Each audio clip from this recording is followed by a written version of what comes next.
Hydrogen rail was once positioned as a symbol of European climate ambition. Few projects captured that symbolism as clearly as Germany's Coradia iLint fuel cell train fleet. It combined technical novelty, clean mobility messaging, industrial leadership, and decarbonization politics into a single rolling demonstration. For several years, it seemed to validate the idea that zero-emission transport could scale beyond electric cars and into rail corridors still dependent on diesel. But when the economic and operational pressures accumulated, the story shifted.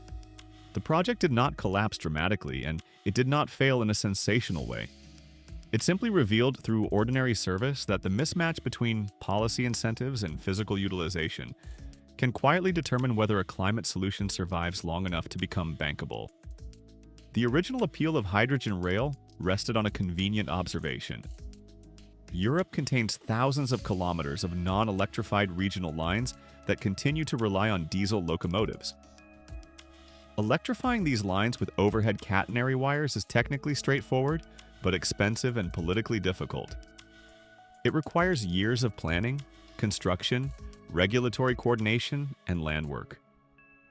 For high-traffic corridors, these capital costs amortize easily over decades of ridership.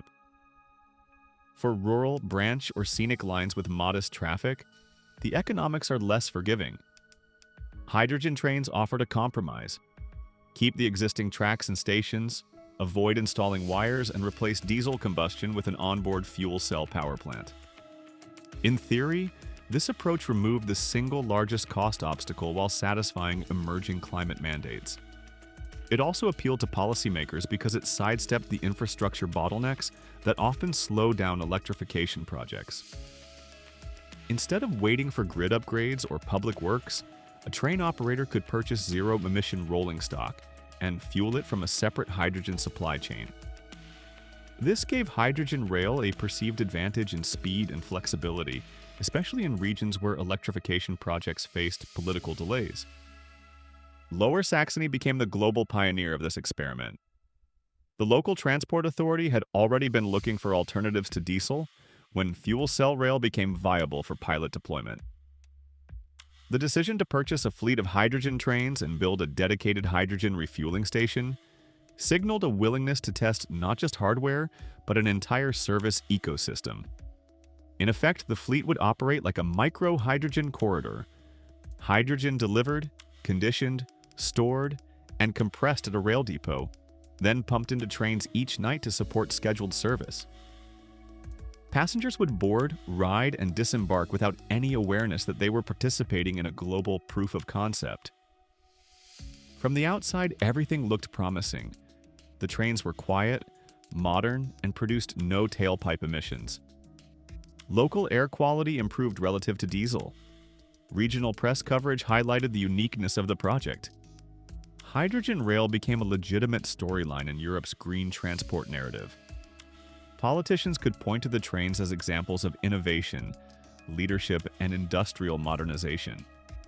At the European level, the experiment aligned with broader agendas around hydrogen valleys, renewable integration, and sector coupling.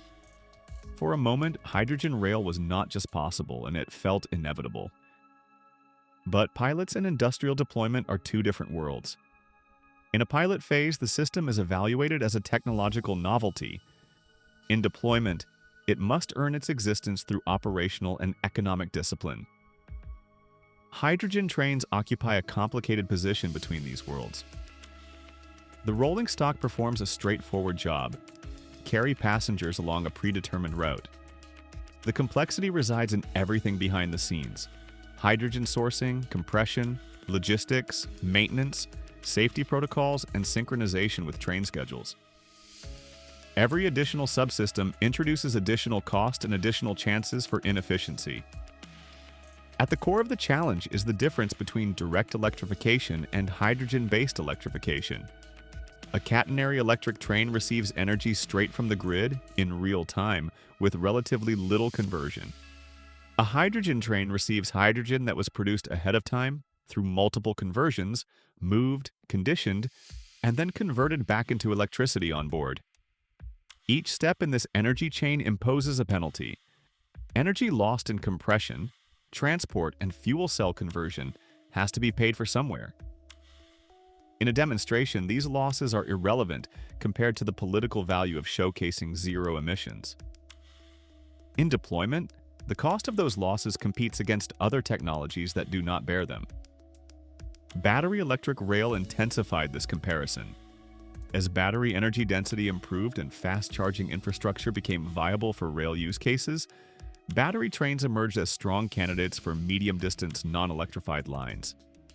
They do not require full corridor electrification, only strategic nodes for charging. They integrate directly with the grid, they avoid fuel logistics, they offer simpler maintenance. For many European corridors, this meant hydrogen was no longer competing with diesel. It was competing with a cleaner, cheaper, and simpler electric alternative. This matters because the decisive variable in rail economics is utilization. Trains generate economic value only when they are moving passengers. Infrastructure generates cost whether or not trains are moving. When utilization is high, capital expenditures spread across dense service. When utilization is modest, as on many regional lines, the capital and operating costs of a dedicated hydrogen supply chain become disproportionately expensive. In Lower Saxony, the hydrogen station and its supporting infrastructure incurred fixed costs that did not always align with service frequency. Every delay, outage, or schedule change reduced the number of passenger kilometers delivered over a fixed infrastructure base. From a purely financial perspective, hydrogen rail resembles a micro-refinery, economically rational at large scales, fragile at smaller ones. Policy incentives temporarily obscured these dynamics. Public procurement softened the cost premium.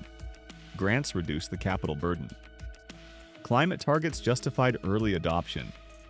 Hydrogen rail became a politically favorable solution in a moment when policymakers sought visible demonstrations of climate progress. But this created a distortion. Policy did not just encourage hydrogen rail, it masked the physics-driven disadvantages that would later decide its fate. When rail authorities revisited the question years later, they compared hydrogen not to diesel, but to batteries and electrification. The calculus shifted. If overhead electrification was expensive but permanent, and battery trains were cheaper but modular, hydrogen sat in a narrow niche. Technically valid but economically vulnerable. This vulnerability became more visible as more trains entered service, maintenance accumulated experience, and operators evaluated total lifetime costs. Hydrogen's early advantage, that it required no wires, weakened once the overall energy system was considered. Once batteries and selective corridor electrification offered cheaper ways to supply electricity, hydrogen began to look like the most expensive way to run an electric train. The system stress tests made the case even clearer. Hydrogen supply chains are sensitive. If supply is interrupted, trains do not run. If fuel cells need specialized maintenance, trains do not run. If hydrogen prices spike, operating budgets strain. If logistics fall behind, operators must revert to diesel. In rail, an industry built around reliability, these risks matter. A train that runs 95% of the time is a failure compared to a train that runs 99.99% of the time. The financial repercussions compound quickly. Hydrogen rail never suffered a catastrophic failure. It simply proved costly to operate reliably. Time added another dimension to the analysis. In the early phase, hydrogen rail seemed futuristic and pioneering. In the middle phase, it was a novelty that proved feasibility. In the later phase, it became a reference point for future procurement decisions. When new tenders emerged, battery electric rail was often the preferred choice. The narrative evolved rapidly, from hydrogen as a universal solution to hydrogen as a solution for a narrow subset of rail corridors. This is how energy transitions often unfold. Not through dramatic reversals, but through incremental shifts in procurement preferences. The spatial dimension matters too. Germany's grid strength, rail density, and electrification history favor electric solutions. In mountainous or isolated geographies with difficult terrain, electrification can be prohibitively expensive. In those contexts, hydrogen may still make sense, but these are edge cases rather than the baseline. Europe's rail map is not uniform. The Coradia iLint revealed that hydrogen rail may be competitive somewhere, but not everywhere. Understanding where hydrogen fits requires understanding the energy and transit geography, not just the emissions profile. Once the system matured enough to face budget scrutiny, hydrogen rail confronted a final filter: bankability. For investors or private operators, bankability is not about novelty. It is about predictability and cost recovery. A technology must demonstrate that it can operate reliably, integrate into existing maintenance regimes, and deliver service at a steady cost over decades. Hydrogen rail in its early incarnation could not clear this bar without policy support. And once it was clear that support would not expand indefinitely, the market expectations shifted. Operators recognized that if hydrogen required ongoing subsidies to remain competitive, it would always sit at a disadvantage compared to more efficient electrification technologies. Viewed through this lens, the Coradia iLint is not a story of failure, but of revelation. It revealed that climate technologies do not succeed just because they achieve zero emissions. They succeed when they align with the deepest structures of the energy system: utilization, grid integration, maintenance, capital efficiency, and physics. A pilot can sidestep these constraints for a few years. A scaled deployment cannot. Policy can buy time. Physics sets the long-term price. This lesson applies far beyond rail. The transition to clean energy is full of technologies that work technically, but struggle economically. Hydrogen trucks, hydrogen steel, hydrogen aviation, and hydrogen heating all face variants of the same dilemma. If a hydrogen solution competes against a direct electrification pathway, it must justify every additional conversion step with either lower overall cost or higher operational value. Where electrification is impractical or impossible, hydrogen becomes indispensable. Where electrification is possible and cheap, hydrogen becomes the premium option. The Coradia iLint case simply made this pattern visible early, before larger capital markets committed to similar pathways across multiple sectors. For developers, consultants, and investors working in hydrogen today, this distinction is fundamental. It forces the right question to the surface. Does hydrogen align with the dominant energy geometry of the system, or does it operate against it? In rail, the geometry favors wires and batteries. In fertilizer, chemicals, steelmaking, and long-duration storage, the geometry favors hydrogen. Climate transitions reward alignment. Misalignment does not produce dramatic failures, it produces slow attrition. This is precisely the point in the narrative where we transition from case interpretation to practical application. For the audience we serve, people who structure hydrogen projects, evaluate feasibility, model financials, or make procurement decisions, these lessons are not academic. They are the dividing line between pilots that impress policymakers and projects that secure final investment decisions.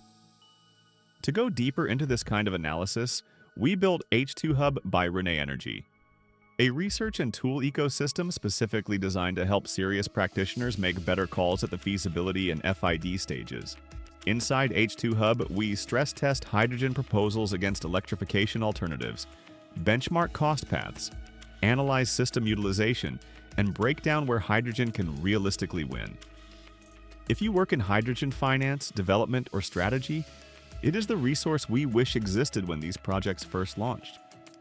For those doing financial modeling, we also maintain a curated set of project finance templates covering green hydrogen, green ammonia, solar, pumped hydro, geothermal, biogas, and more.